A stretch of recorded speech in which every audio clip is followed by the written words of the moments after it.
Assalamu alaikum wa rahmatullahi wa barakatuh. Paix sur ceux qui suivent les guidés. Paix et bénédiction sur le prophète sallallahu alayhi wa sallam, sur ses compagnons, ses amis, sa famille, ainsi que sur tous ceux qui le suivront de bonne foi jusqu'au jour du jugement. Euh, bon, il s'est passé ce qui s'est passé à Manchester et je voudrais sans doute redire des choses que j'ai déjà dites mais qui on perd rien à les redire, non seulement pour nous, mais surtout s'ils entendent ça, je ne sais pas comment ils peuvent l'entendre. Parfois, j'essaye de mettre des mots-clés sur YouTube qui font venir les gens identitaires, Front National et compagnie. Ça serait bien aussi pour eux d'entendre. Malheureusement, c'est très difficile de les atteindre. Euh, Parce qu'en fait, bon, comme à chaque attentat, euh, on est face à des comportements répétitifs. Et malheureusement, il n'y a personne, ni chez les musulmans, ni chez les non-musulmans, pour à un moment donné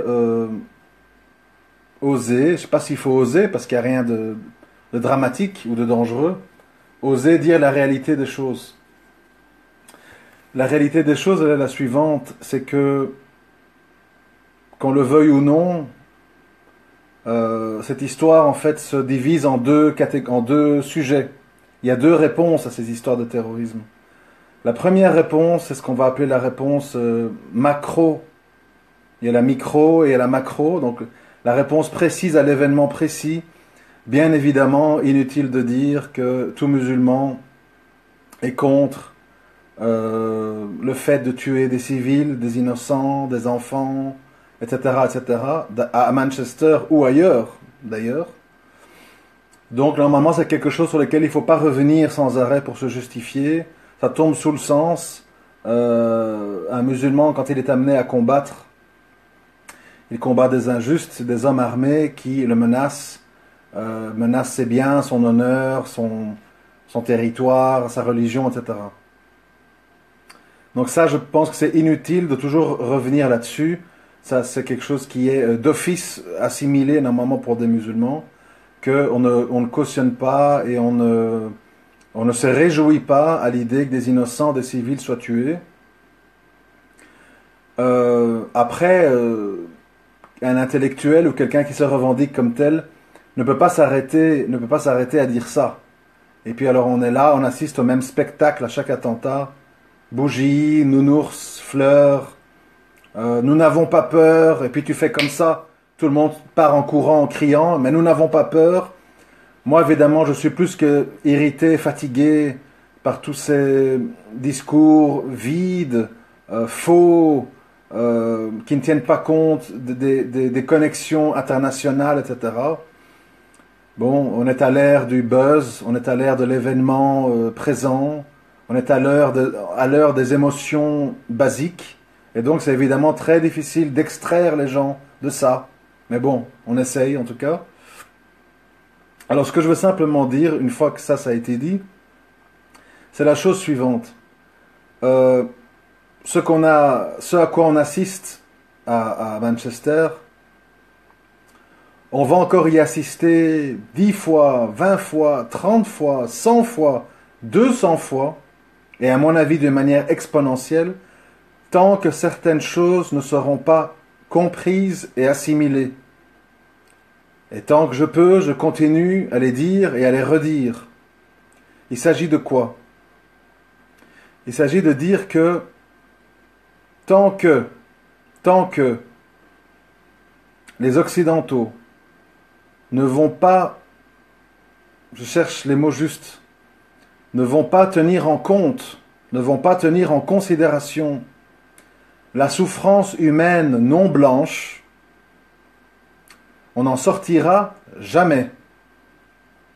À l'heure où je vous parle, à l'heure où je vous parle, maintenant, il y a des réfugiés syriens qui meurent de faim, de soif, à la frontière maroco-algérienne.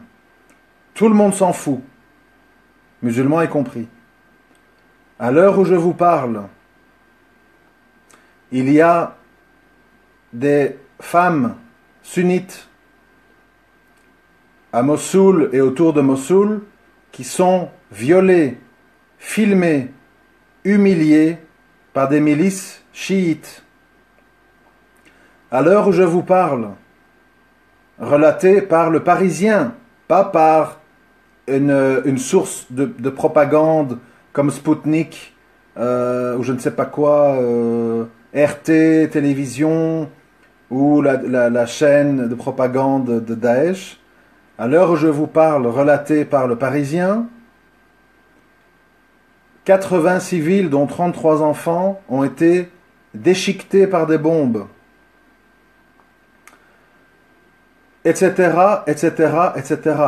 On peut parler de la Somalie, on peut parler de la Birmanie, on peut parler de beaucoup de choses, on est encore là demain. Alors le problème qu'il y a, et ça, je pense que toute personne honnête, musulmane ou non, peut le comprendre, c'est que tant que la souffrance humaine qui ne nous ressemble pas, parce qu'en fait c'est ça qui se passe. Il faut bien comprendre le phénomène. Comme je l'ai déjà dit dans plusieurs audios, nous sommes dans un monde mondialisé. Et donc un Australien du fin fond de Perth qui voit sa télévision des morts à Manchester, il se sent visé, parce qu'il leur ressemble. Il est blanc, il a les cheveux lisses, il va au concert de machin, grande, etc. Il se sent proche de ces gens-là, donc il se sent visé. Donc il a les mêmes ressentiments qu'il habite Vancouver, Adélaïde, Wellington en Nouvelle-Zélande, Johannesburg en Afrique du Sud. Nous sommes dans un monde où les gens qui se ressemblent ressentent les mêmes choses. Et évidemment, c'est valable dans tous les sens. Un jeune Libyen, réfugié après la guerre anti-Kadhafi compagnie, qui voit les femmes violées à Mossoul, qui voit les gens affamés en Somalie, qui voit tout ce que j'ai raconté plus tôt, il se sent touché dans sa religion, dans sa race, dans plein de choses. Et donc, il s'identifie. Et comme il s'identifie, il est dans une dimension parallèle. C'est-à-dire qu'à force de voir des vidéos, le phénomène est assez facile à comprendre parce qu'il est valable dans tous les sens. On le voit bien dans les réseaux sociaux, sur Twitter ou Facebook. Les gens sont tous membres de pages de sujets qui les intéressent. Par exemple, si je suis de Front National, tous avec Marine, génération identitaire, les réfugiés nous envahissent, etc. Et je vais voir toute la journée des vidéos, des articles qui vont dans mon sens de pensée. Idem avec ce qu'on appelle les islamistes. Membres de pages où on ne fait que parler un langage unidirectionnel qui fait qu'à un moment donné, l'esprit, le corps est en Australie, en Nouvelle-Zélande, etc., où on veut, mais l'esprit n'est plus là. L'esprit est avec les gens dont on lit et dont on entend les discours, où qu'ils soient dans le monde. Je prends un exemple. Beaucoup de gens d'extrême droite écoutent, je ne sais plus bien son nom, je crois, Boris Lelay, c'est ça? Je ne suis pas sûr. Qui habite au fin fond du Japon, un breton, mais ces gens se sentent proches de ce qu'il dit, parce qu'ils le ressemblent, ils pensent comme eux, et même s'ils ne vivent pas en France, ils s'identifient. Et donc ils écoutent, et donc ils sont touchés. C'est ça le monde mondialisé, c'est ça le monde de l'Internet. Et c'est ça qui change tout. Quand on dit, mais comment ça se fait, ce jeune, il est né à Manchester, c'est un Anglais, nous l'avons reçu, il fuit à la Libye, les gens sont tous là, à chaque attentat, mais comment est-ce possible, il a été élevé avec les valeurs de machin, etc. C'est fini ça. Les gens se construisent des valeurs, se construisent une idéologie et une pensée dans le monde 2.0. Avec des contacts, avec des amis, avec une affiliation à des groupes, avec des vidéos, avec des discours, qui sont parfois des discours qui sont à 10 000 kilomètres, qui correspondent à une situation qui est à 10 000 kilomètres de là où ils sont. Et c'est comme ça que quelqu'un peut être amené à commettre des actes de guerre, puisqu'ici on peut parler d'un acte de guerre, puisque d'habitude on entend que, c'est pas très fréquent je pense, corrigez-moi si je me trompe, mais c'est pas très fréquent que quelqu'un se fasse sauter avec un gilet ou un sac c'est plus souvent des coups de poignard, des voitures béliers, des choses comme ça. Donc on est quand même dans un acte d'une autre dimension, un acte plus guerrier, avec des dégâts évidemment assez importants en termes de dégâts humains, etc. Et la cible, évidemment, n'est ni une ambassade, ni des policiers, ni des militaires, ni des multinationales, ni la Goldman Sachs, ni la Lloyds Bank, ni la RBS. C'est des jeunes gamines qui vont écouter une kabbaliste qui chante, qui sont toutes à 11 heures du soir dans les rues de Manchester. Autre lieu, autre mœurs, c'est comme ça. Voilà, c'est un autre sujet. Et donc il a choisi cette cible-là. Tout ça pour vous dire que malgré qu'il a été réfugié libyen reçu en Angleterre, malgré qu'il a été éduqué en Angleterre, etc., cette personne s'est identifiée à un combattant irako-syrien de Daesh. Alors, ça c'est des constats. C'est des constats, mais c'est des constats qui demandent de tirer certaines conclusions. La conclusion est la suivante. Étant donné qu'aujourd'hui, en Allemagne, en France, en Angleterre, en Belgique, nous avons des gens de toute une série d'origines, des Turcs, des Kurdes, et de plus en plus de réfugiés, Syriens, Afghans, machin, etc. Nous avons donc des spectateurs, des auditeurs à la radio, à la télé, sur Internet, qui ont des sensibilités différentes. Et le problème, c'est qu'on ne peut pas jouer pendant des années un jeu d'échecs, de manipulation et de retournement de veste opportuniste, sans à un moment donné rentrer dans des contradictions. On ne peut pas avoir dit pendant 10 ans, le PKK c'est des communistes, c'est des méchants Kurdes communistes, machin, etc.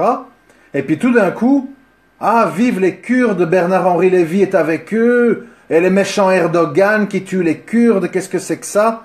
On parle d'un conflit qui date d'il y a 40-50 ans, il y a 50 000 morts, une longue histoire.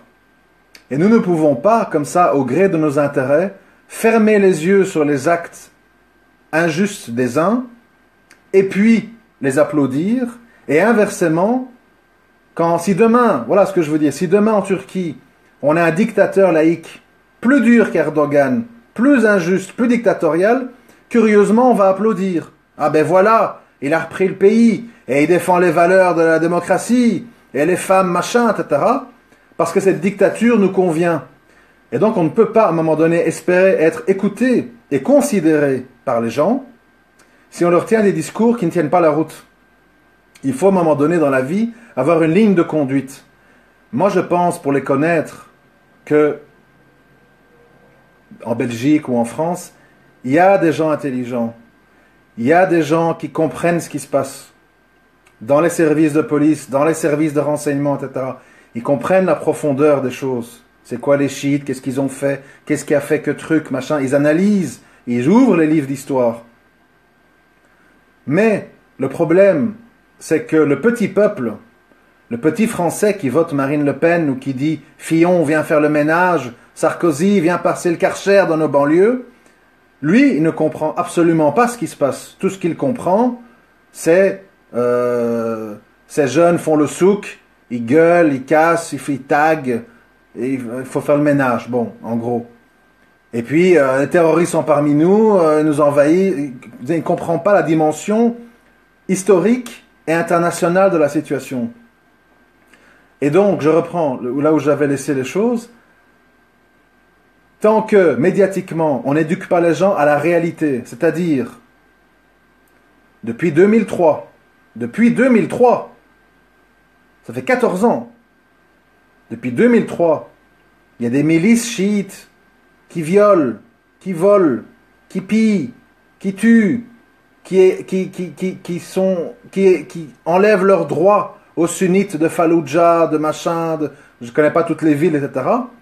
Ce à quoi on fait face aujourd'hui, qui est certes une barbarie, qui est certes une injustice, c'est le fruit d'autres injustices qui continuent aujourd'hui. Aujourd'hui, l'enfant qui a vu sa mère à Mossoul se faire violer par 2 mecs en même temps, vous pensez qu'il va grandir comment? Qu'il va philosopher comme moi sur YouTube? Il va pas philosopher. Il va prendre un couteau et quand il va attraper un chiite, il va l'égorger et exposer sa tête avec fierté partout. Parce que cette personne est dans une autre dimension. Elle a vécu des actes, des traumatismes profonds. Pourquoi on comprend les traumatisés et les fous ici? Parce qu'ils ont eu une mère alcoolique, ils ont eu un père qui a abusé d'eux, etc. Et on ne comprend pas que des gens là-bas qui font face à une espèce de génocide de masse ne vont pas répliquer un jour avec vengeance. C'est ça à quoi on fait face.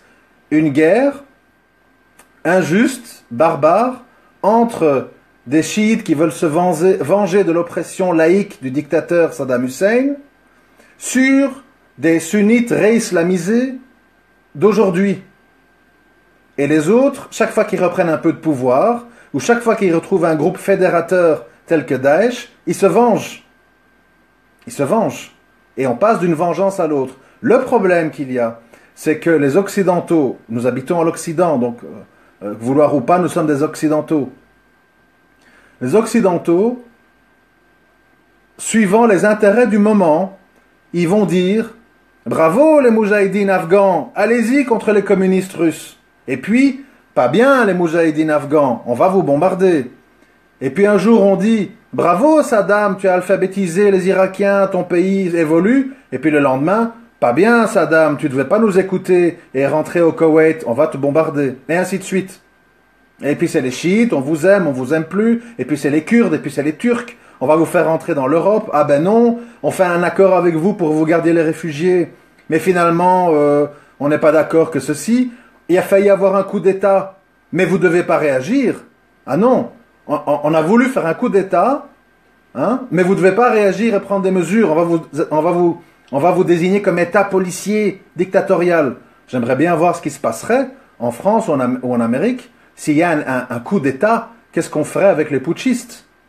De nouveau, c'est parce qu'on parle de gens étrangers qu'on dit « Ouais, et alors, c'est normal, Erdogan, il promotionne l'islam. Ouais, il y a eu des putschistes, on peut comprendre. » Donc de nouveau, suivant nos intérêts, on comprend pas. Le problème, c'est que ce jeu qui dure depuis maintenant, pour qui est un peu âgé, hein, qui dure depuis des années et des années et des années, à un moment donné, ça devient un jeu comme quand on joue avec des allumettes. L'allumette brûle, et puis à un moment donné, elle arrive au doigt. Et quand elle arrive au doigt, il n'y a plus grand-chose à faire. Elle est consumée, et il ne reste plus que le doigt à brûler. Et aujourd'hui, on est dans une situation que moi je qualifie quand même d'assez dramatique. Pourquoi? Parce que il faut bien comprendre, bon, je sais que c'est de longs développements, donc reconcentrons-nous si vous avez été distrait.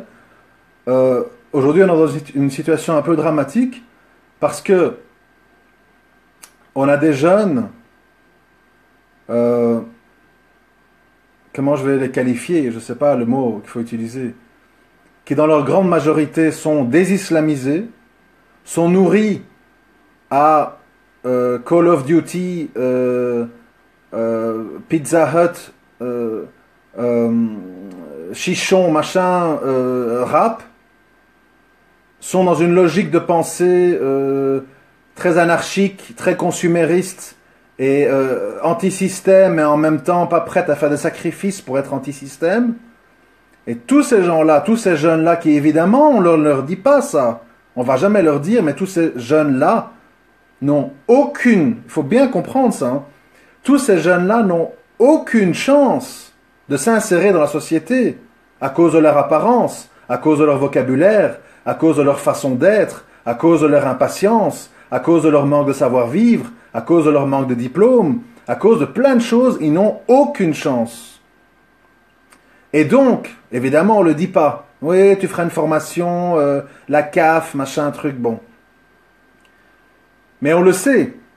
Ces gens-là, dans leur grande majorité, vont végéter dans les tours, dans le rap, dans le truc, dans le business de la drogue, etc. Et ce sont des gens, évidemment, qui, étant ce qu'ils sont des profils idéaux pour tomber dans des raisonnements simplistes. Daesh tue des Coptes en Égypte. Ah ben tiens, je vais me faire le prêtre de mon quartier. C'est tout, ça va pas plus loin. Il n'y a pas de compréhension profonde des choses. Il y a des réactions épidermiques, émotionnelles. Dans la formation que je suis, pour faire un parallèle, il y a un formateur qui a de longues expériences dans la vente, etc., qui a dit, au bout du compte, qui réussit dans tout ce qui est business, vente, etc., sont des gens qui ont deux caractéristiques. Un, ils travaillent plus que les autres. Travail, ça veut dire, en dehors de leurs heures, ils vont sur le net, ils font des campagnes publicitaires, ils ont des mailing lists, ils font des toutes boîtes, ils parlent aux gens, etc., etc. Donc, ils travaillent, ils aiment ce qu'ils font et ils ne comptent pas le temps qu'ils y consacrent. Un, donc ils travaillent. Deux, ce sont des gens, la parole en anglais c'est emotionally flat, ça veut dire stable émotionnellement. Ça veut dire quoi? Ça veut dire le climat est au beau fixe. On vient de construire une mosquée dans ma ville, il y a un peu moins de répression policière, etc., etc. Il reste stable, il s'emballe pas, il commence pas à dire ouais, mashallah, on est bien, etc. Et à contrario, quand les choses vont mal, répression, fermeture de mosquées, islamophobie, etc., ils restent dans le même niveau. Ils sont émotionnellement stables. C'est-à-dire qu'ils ne se laissent pas influencer dans leur comportement par des événements passagers ou des événements redondants. La Palestine, ça fait des années que c'est comme ça. Ça fait des années que les colons prennent des terres. Ça fait des années qu'ils ont leur maison détruite quand un des enfants a fait un acte de violence, etc. Rien de nouveau sous le soleil. Donc, à un moment donné, ça ne sert à rien de prendre un événement connu pour en faire une réaction soudaine. Il faut à un moment donné se demander plutôt pourquoi nous en sommes là, qu'est-ce qui fait qu'on nous en sommes là et qu'est-ce qu'on peut faire pour sortir de là. Parce que je l'ai déjà dit, être dans le défoulement, ah voilà, mes frères et sœurs sont tués à Mossoul, ils sont violés, allez, je vais à la sortie les concerts de Grande, je me fais péter. 22 morts, et on y va, c'est dans l'air, Mohamed Sifawi, Zemmour, toute la bande est là, on vous avait dit l'islamo-fascisme, et voilà les réfugiés que vous voulez recevoir, vous avez vu, c'est un Libyen, on vous l'avait dit qu'ils étaient tous comme ça. Et on y va, la machine médiatique est partie, CNews, BFM, on y va, émission spéciale, invité, débat, tout le monde s'excite, etc. Et la machine infernale, dajalesque, est nourrie par ces actes de violence anti-stratégiques, anti-productifs, basés sur des émotions du moment. Les viols des femmes sunnites à Mossoul, c'est pas nouveau. Hier, elles étaient violées à Fallujah. Avant-hier, elles étaient violées à Bagdad. Avant-hier, c'était ailleurs. Et un jour, c'est par les chiites. Et le lendemain, c'est les gens de Daesh avec les Yazidis. Et puis ces trucs, et puis ces traques. Le problème, c'est pas l'injustice. L'humain, malheureusement, est ainsi fait que quand il subit des injustices, il en refait subir à d'autres après. C'est souvent comme ça. Nous avons été dans des camps de concentration à Dachau et à Auschwitz. Eh bien, on va faire payer ça aux Palestiniens en Palestine. C'est comme ça. L'humain, malheureusement, n'est jamais dans l'introspection et la prise de conscience de la profondeur des choses. Ils sont dans les ressentiments. On a souffert, donc on va faire souffrir. On a été victime d'injustice, donc on va faire des injustices. Tout ça, c'est bien pour des gens sans principe, sans morale et sans peur d'un jugement. Pour nous, les musulmans, c'est une autre affaire. Nous le savons tous. Même s'ils violent nos femmes, nous ne pouvons pas violer leurs femmes. Même si ils nous découpent en petits morceaux, on ne peut pas les découper en petits morceaux. Vous comprenez? Il y a des règles sur comment traiter les prisonniers, sur comment combattre l'ennemi, etc., etc. Euh, et moi, je suis persuadé, c'est mon avis personnel, c'est que tant que nous allons répondre à l'injuste par des injustices, on ne recevra que des injustices qui vont aller en augmentant. Parce qu'on le voit, à chaque attentat, il faut comprendre pourquoi ça se passe comme ça. À chaque attentat, les politiques, pas seulement anglais, français, belges et ailleurs, ont une pression populaire et médiatique qui pèse sur eux. Qu'allez-vous faire? Comment allez-vous nous protéger? Allez-vous faire de nouvelles lois pour combattre le terrorisme? Et eux sont pris à la gorge et n'osent pas dire la vérité aux gens. La vérité, c'est quoi? On fait notre maximum. On surveille tout ce qu'on peut surveiller. On a octroyé les budgets les plus importants possibles. On a mis des militaires dans la rue depuis des mois et des mois et des mois dans tous les endroits stratégiques. Mais nous ne pouvons pas savoir quel petit ado de 16, 17, 20, 25 ans, derrière son ordinateur, va passer à l'acte du jour au lendemain.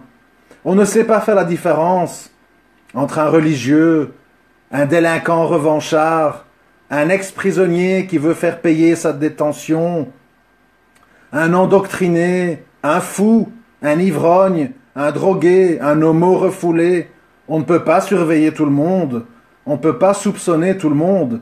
Et la menace d'attentat peut venir de n'importe qui.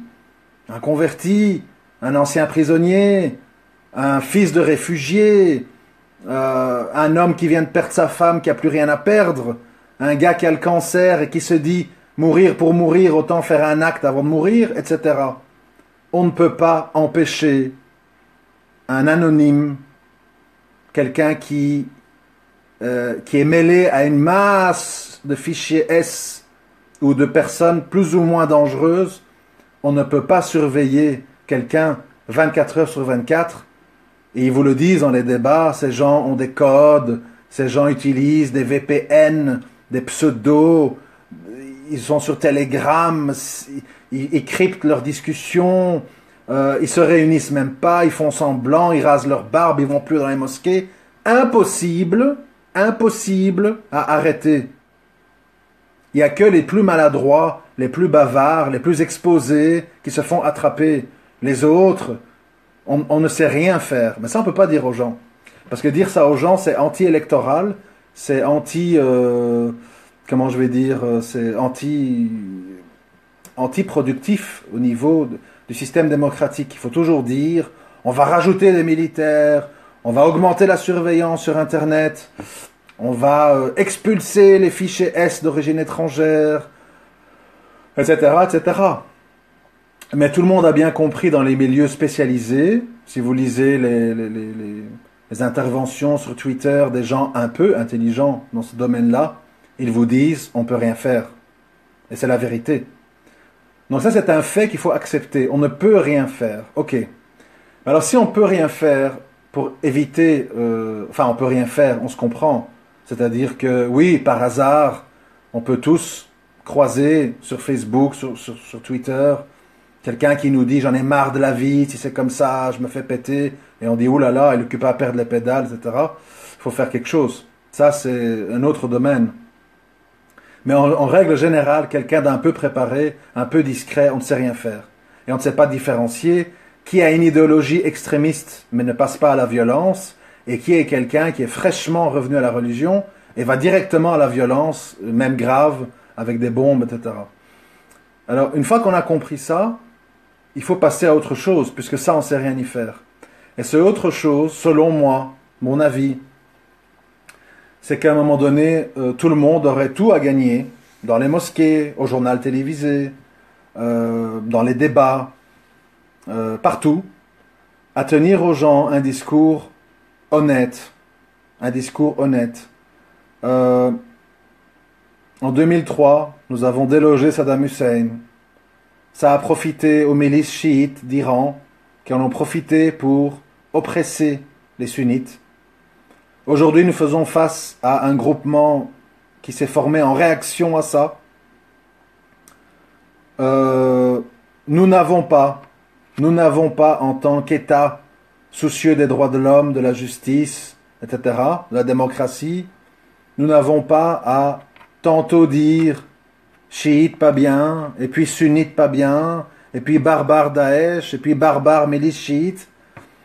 À un moment donné, il va falloir dire, je pense, que voilà, ces gens ont une histoire, ces gens ont un contentieux entre eux, comme nous en avons eu avec les Allemands en 14-18, en 40-45. Bon, puis avant, les protestants, les catholiques, la Saint-Barthélemy, machin. Ces gens ont des contentieux entre eux. Si nous nous en mêlons, comme on a eu l'habitude de faire, au Mali, en Tunisie, en Libye, en Centrafrique, en Afghanistan, en Syrie et ailleurs, si nous nous en mêlons, on va devoir assumer des conséquences en tant qu'alliés de l'un ou de l'autre. Et donc, pour préserver notre population, nous avons décidé que nous ne nous mêlerons plus de la politique étrangère et de ce qui se passe dans ces pays-là.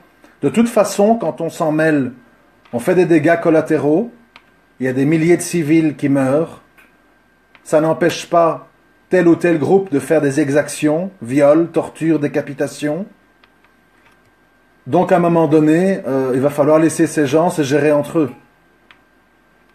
Parce que le problème, c'est que l'ingérence occidentale, on le voit avec la Libye et la Syrie, ça ne résout rien. Au contraire, ça les désigne comme cibles et comme complices. Et on se retrouve avec évidemment une dialectique qui va dans le sens les croiser et machin, il faut les frapper chez eux, ils nous bombardent, etc., etc. Parce que comme je l'ai déjà dit et écrit, moi je ne comprends pas, je n'arrive pas à comprendre. Comment on peut à un moment donné dire, voilà, nous sommes en guerre contre ces gens, nous avons choisi de soutenir les chiites et les kurdes et les yazidis contre Daesh, nous sommes en guerre contre eux. On va les bombarder, on va les enfermer, on va les affamer. Et puis, quand ces gens, que personnellement je n'approuve pas les agissements, répliquent, ça me paraît normal dans une guerre, non? Répliquent, tout le monde tombe des nues. Ils attaquent notre façon de vivre, nos enfants, quelle barbarie, quelle injustice. Mais tu nous dis à corps et à cri, nous sommes en guerre contre eux. Donc ces gens sont en guerre contre toi. Donc moi, à un moment donné, en tant que spectateur, je ne vais pas dire neutre, mais quasiment, puisque pour moi, il s'agit d'une guerre entre incroyants et Khawarij, je me dis, mais pourquoi que Daesh doit s'attendre à être bombardé? Ils ne doivent pas être étonnés. Et ils ne doivent pas être étonnés qu'il y ait des hôpitaux, des écoles et des mosquées touchées. Tout le monde sait que dans des bombardements, il y a des ratés, des dommages collatéraux, etc. Mais de l'autre côté, pourquoi on est étonné? C'est ça que je ne comprends pas. Et c'est là où moi je n'arrive plus à suivre. On ne fait pas une guerre en désignant un ennemi précis sans s'attendre à ce que cet ennemi précis fasse ce qu'il peut pour te faire du mal. Dans des avions, dans des écoles, je sais pas quoi, dans des concerts, tout ce qu'ils font là. Les voitures à Nice, les camions, etc. Donc, à un moment donné, le musulman du juste milieu qui assiste à tout ça, d'abord, il est complètement innocent de tout ça parce que, comment je veux dire, constater les injustices de Daesh et de ces jeunes qui les écoutent, c'est très incomplet et très, comment je veux dire, irrecevable si on ne fait pas un jugement global de la situation. D'où vient Daesh? Pourquoi Daesh? Qu'est-ce qui s'est passé qui a fait que tous ces villages et ces villes sunnites soutiennent Daesh? Qu'est-ce qui fait que depuis des années, que maintenant on dit on va récupérer Raqqa, Mossoul, on tourne en rond? J'ai jamais vu une histoire pareille. Moi personnellement, je ne comprends pas. Je ne comprends pas.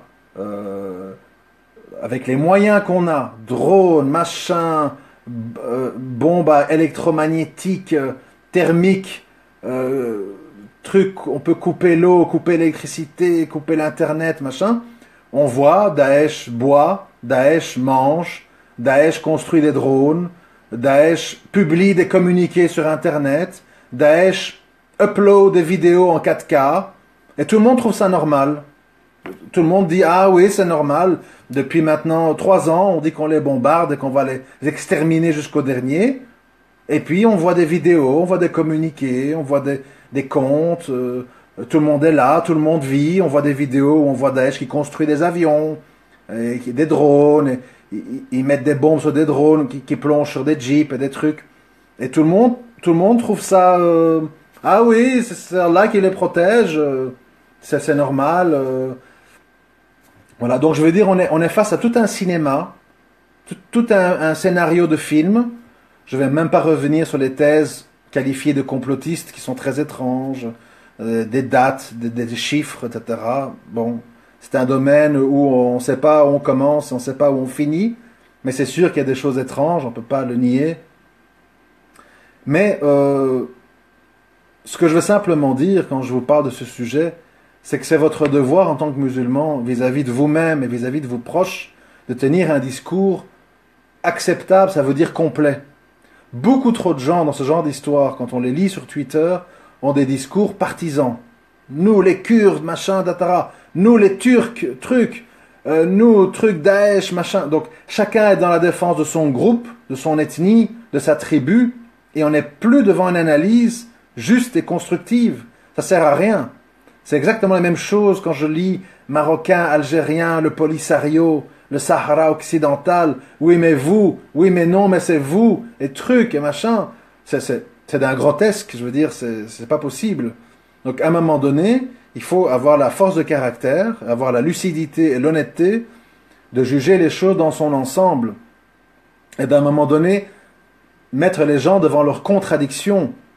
Oui, nous condamnons et nous ne sommes pas d'accord que des prêtres soient égorgés, que des civils musulmans et non musulmans soient écrasés par un camion à Nice, que des gens qui sortent d'un concert soient explosés en kefta, machin. Nous ne sommes pas d'accord avec ça, nous condamnons ça, nous nous dissocions de ça. Mais vous, que dites-vous sur ces femmes violées à Mossoul? Que dites-vous sur ces gens déchiquetés par des bombardements, les enfants, les hôpitaux, etc. On s'en fout, c'est du métèque, c'est du bougnoul, c'est pas grave. Qu'est-ce qu'on fait? Pourquoi nous on doit faire amende honorable et vous faites semblant qu'il ne se passe rien? Depuis le 1er janvier 2017, il y a eu 1500 migrants noyés en Méditerranée. On s'en fout, ils n'ont pas eu la chance d'être dans une tour de riba à New York et de mourir un 11 septembre, et donc on s'en fout, on crache dessus, pas de minute de silence, pas de commémoration, pas une seule minute au journal télévisé.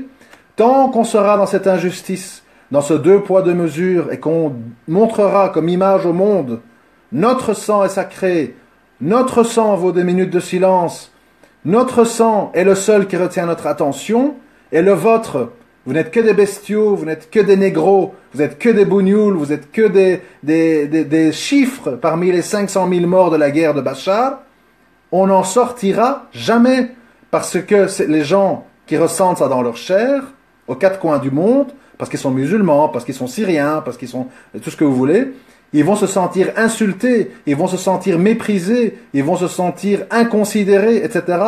Et inévitablement, sur 99 personnes, 99 personnes raisonnables, dans le sens qui disent « Quelle injustice crasse !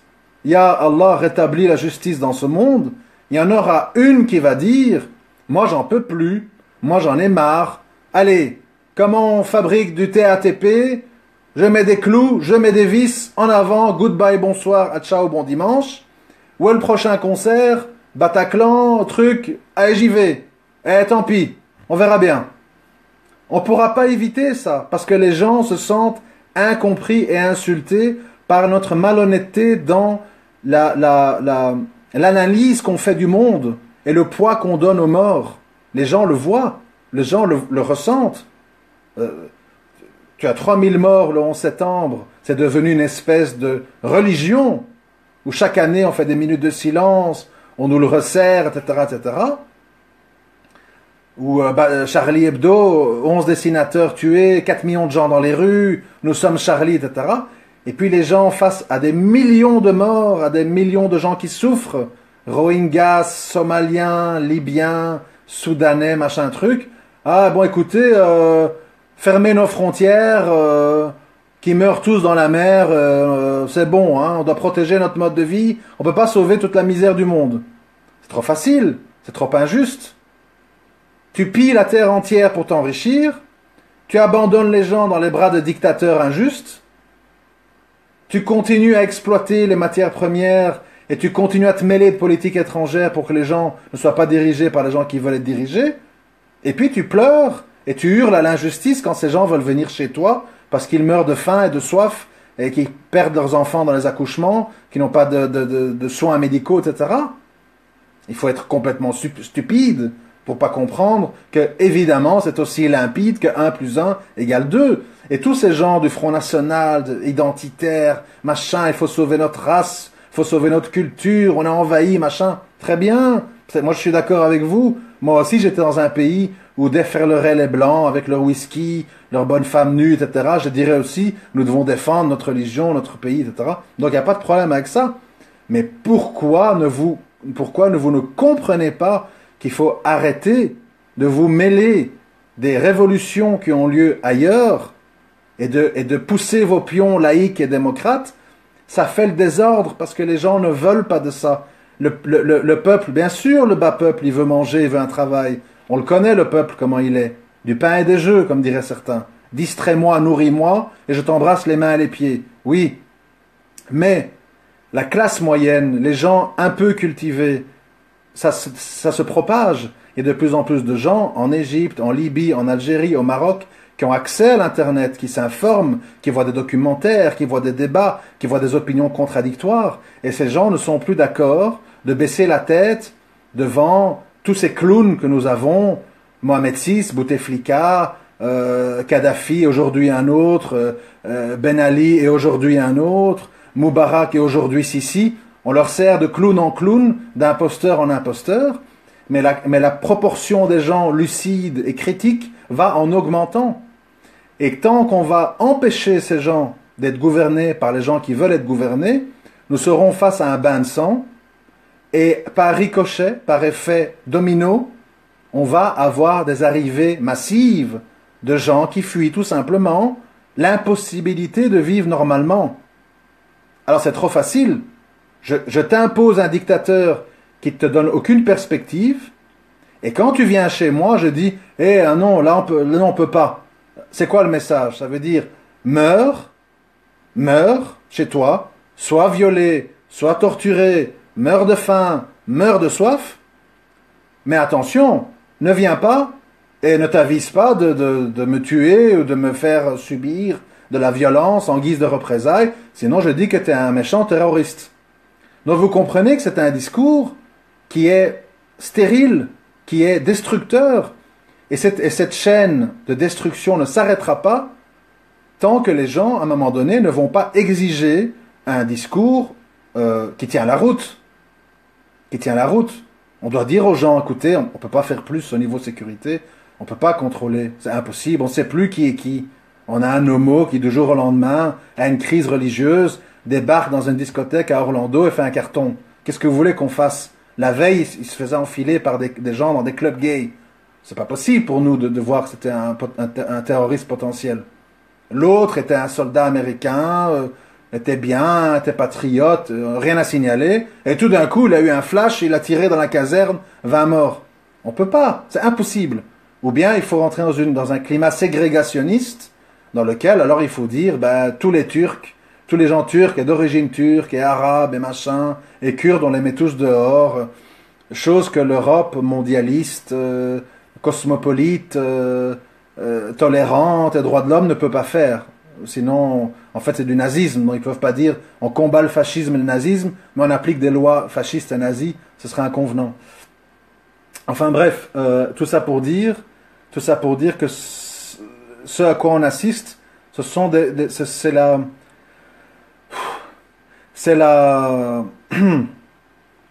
l'aboutissement, c'est la terminaison d'une longue chaîne d'injustice, d'une longue chaîne. Et ça sert à rien, ça sert absolument à rien de venir sur les plateaux télé, comme je les vois tous les jours. Ils n'aiment pas notre façon de vivre, ça leur insupporte de voir des jeunes filles à 11 heures qui vont à un concert, ils sont jaloux. Je veux dire, personnellement, de ce que je lis de la littérature islamiste, Ces gens n'en ont rien à cirer de comment les Australiens, les Canadiens vivent. Ils travaillent comme des esclaves du lundi au vendredi. Le samedi, ils se bourrent la gueule avant de terminer dans un bordel. Et puis le dimanche, ils restent un peu en famille autour d'un barbecue. Et un mois par an, ils vont en Thaïlande ou au Maroc s'amuser avec des petites filles ou des petits garçons. Oui, on a compris qu'ils vivent comme ça. Mais la question n'est pas là. La question, c'est que ces gens se mêlent, prennent parti. Aujourd'hui, l'Europe dit, nous sommes avec les Kurdes, nous aimons les Kurdes, bravo les Kurdes. Donc on prend parti.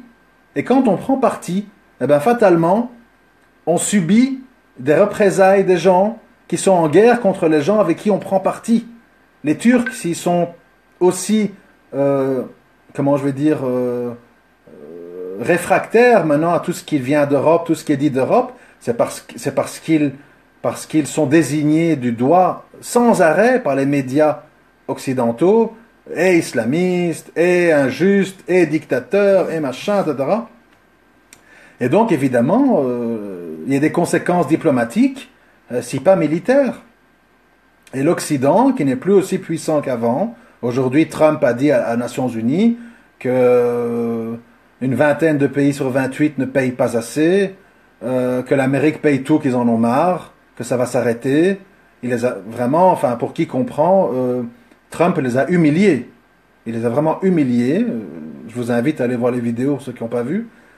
Et maintenant, l'Europe est confrontée à la réalité. L'Europe, ça veut dire quoi? C'est que sans l'Allemagne, l'Europe est un État, une civilisation décadente, endettée, qui ne fait pas d'enfants, qui est empêtrée dans ses histoires de LGBT, machin, etc. Et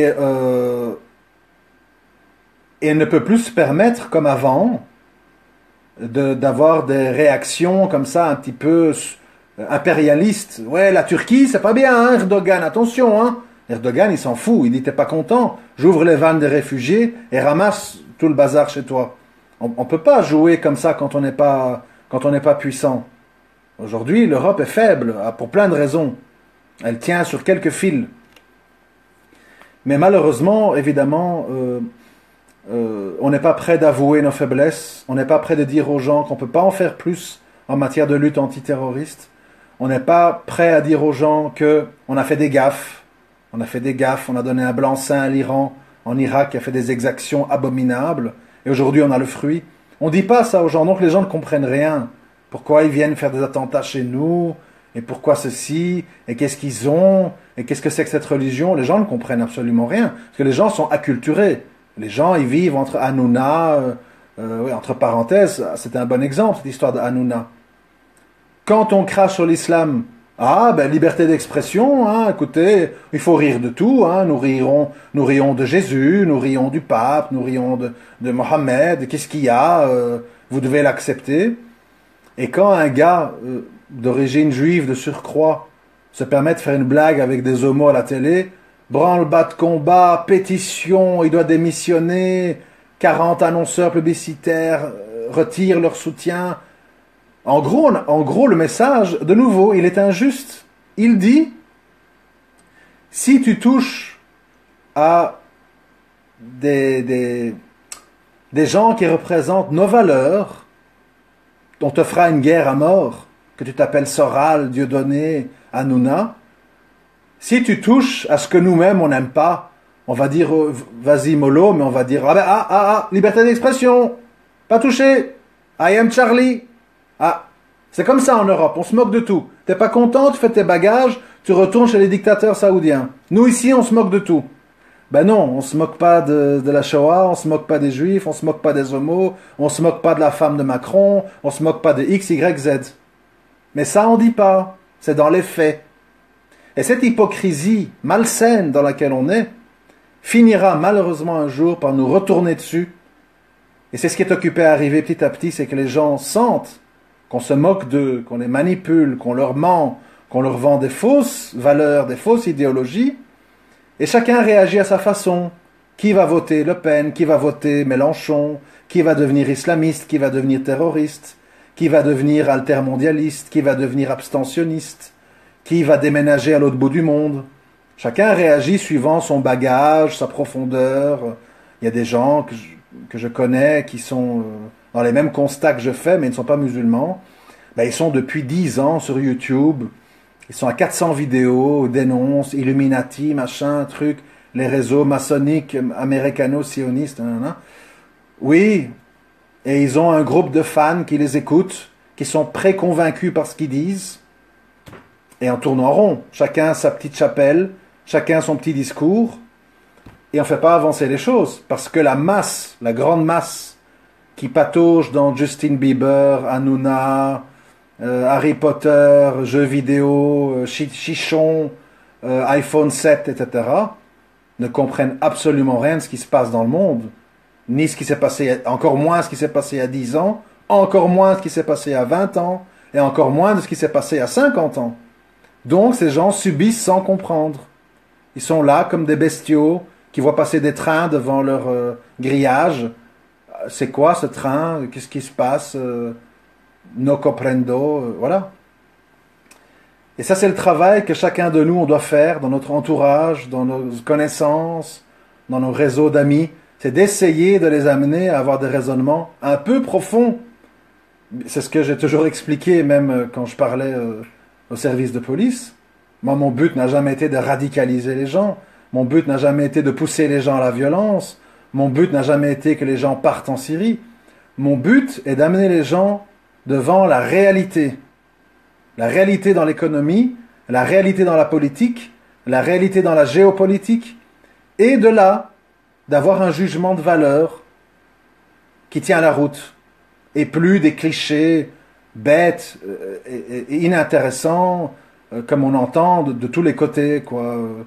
Aussi bien de nos imams que de nos représentants, que des médias, que des journalistes. Et pourquoi ces gens ont des jugements inintéressants? Parce que ces gens d'abord invitent les mauvaises personnes à la télé, les gens qu'on sait qui font partie du petit gratin parisien, etc. On n'invite pas les gens qui secouent le cocotier, oulala, bon, il ne faut pas choquer notre auditoire, ça va faire chuter l'audimat, on va nous accuser de ceci ou de cela. Donc on invite toujours les mêmes gens, qui disent toujours les mêmes choses, en boucle.